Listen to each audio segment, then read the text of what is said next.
Journal! Writing began back in ancient times, where local wheel capitalists would communicate by stomping the ground in rhythmic patterns.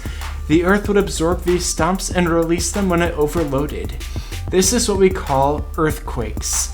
Earthquakes were a natural disaster, causing countless irrelevant cave drawings and incoherent scribbles to be destroyed. But no one really cared anyway, except for one man, Thaddeus MacDonald, who advocated to end the earthquake and protect the stupid cave scribbles.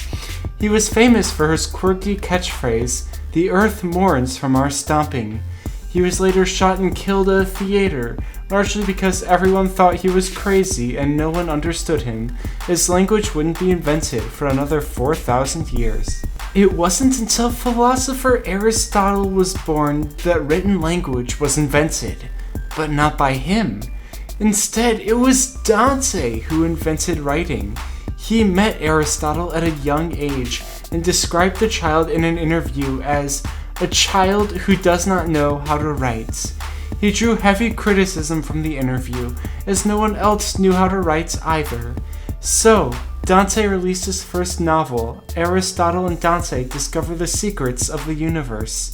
Unfortunately, because of a deal with the publisher, Socrates, the book wouldn't be released for another 698 years.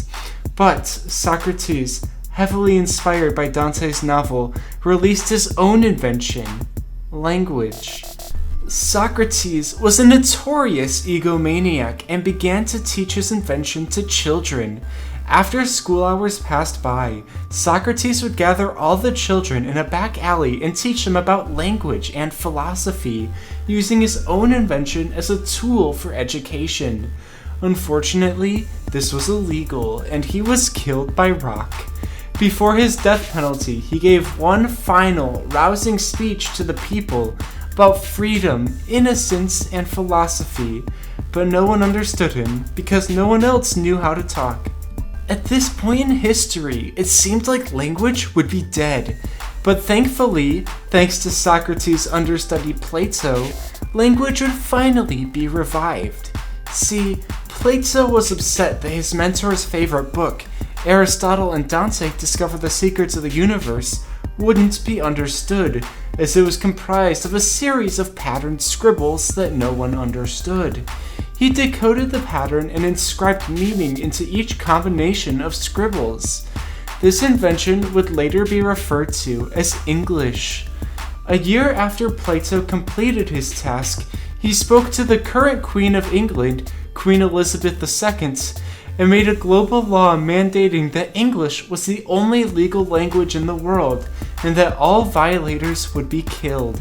The people embraced their new and only language and used it as a form of communication. Language was so useful that some people began to wonder why they had not been born with the ability to know and understand language. Some of these people became aggressive, forming a cult called the Language Learning Legion. The LLL grew angry over lack of language at birth and demanded to speak to the inventor of language, Plato. Hearing their cry, Plato deferred them to God, whom he hoped could better respond to their anger. So, the LLL began work on a tower into heaven, where they would confront God regarding their inability to speak. However, God got wind of this project and halted production. In order to completely halt work, God decided to remove from them their one tool of communication, a cohesive language, and by doing so invented many languages, some of which include French, Spanish, and Pig Latin, and gave each individual language to each member of the LLL.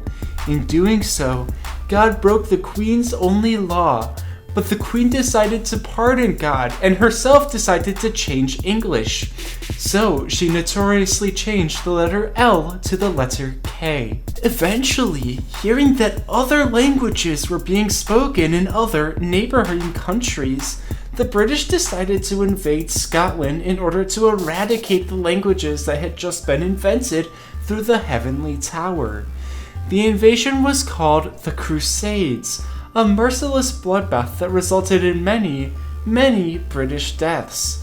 Eventually, the Crusades were called off when they realized the people of Scotland were also speaking English. Around this time, a man named Shakespeare came along and harnessed the power of English to tell stories.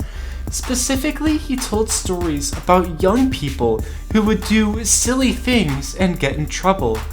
These stories have been heralded, and rightfully so, as good writing.